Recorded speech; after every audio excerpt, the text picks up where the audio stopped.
1984 साली आलेला हेच माझं माहेर हा चित्रपट खूप गाजला होता।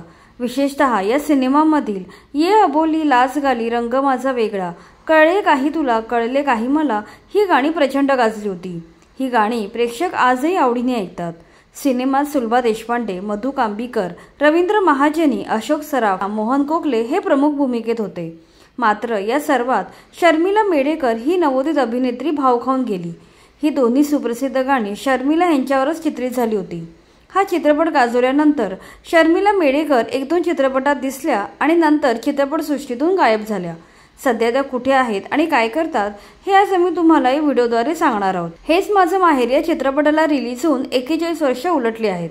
1984 साली राज दत्त यांनी हा चित्रपट दिग्दर्शित केला होता। मराठी सिनेमाच्या इतिहासातील एक सर्वोत्कृष्ट दिग्दर्शक म्हणून राज दत्त यांचा उल्लेख केला जातो।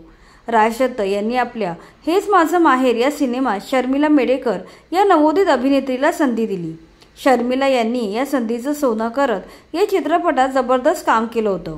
त्यांच्या रूपाने मराठी चित्रपटसृष्टीला एक सुंदर अभिनेत्री लाभली। मात्र या चित्रपटानंतर शर्मिला जास्त पुढे आल्या नाहीत। त्यांनी हेच माझं माहेर चित्रपटानंतर घाबरायचं नाही, सोम मंगळ शनी आणि तू तिथं मी या चित्रपटात कामं केली। मात्र नंतर त्या कुठेच दिसल्या नाहीत। अभिनेत्री शर्मिला मेडेकर बऱ्याच मोठ्या कालावधीपासून रुपेरी पडद्यापासून गायब आहेत। आता त्यांना ओळखणं देखील कठीण झालं आहे। शर्मिला मेडेकर यांनी चित्रपट निर्माते सतीश कुलकर्णी यांच्यासोबत लग्न केलं। त्यानंतर त्यांनी चित्रपटसृष्टीला रामराम ठोकला। सतीश कुलकर्णी यांनी श्री तुलसी प्रोडक्शन ही चित्रपट निर्मिती संस्था सुरू केली। तुलसी प्रोडक्शन या बॅनरखाली त्यांनी गल्ली ते दिल्ली, एकापेक्षा एक, नवरी मिळे नवऱ्याला, गंमत जम्मत, जमलं हो जमलं, लपून छपून या ब्लॉकबस्टर चित्रपटांची निर्मिती केली होती।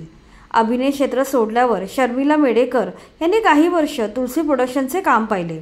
सध्या त्या सिने जगतापासून दूर आपल्या कुटुंबासोबत वेळ घालवत आहेत। प्रख्यात अभिनेत्री सई रानडे ही त्यांची चुलत सून आहे। सई आणि शर्मिला बऱ्याच वेळा एकत्र फोटोमध्ये पाहायला मिळतात। शर्मिला सध्या मराठी चित्रपटापासून दूर असल्या तरीही 41 वर्षापूर्वी त्यांच्यावर चित्रित झालेली गाणी आणि चित्रपट आजही लोकप्रिय आहेत।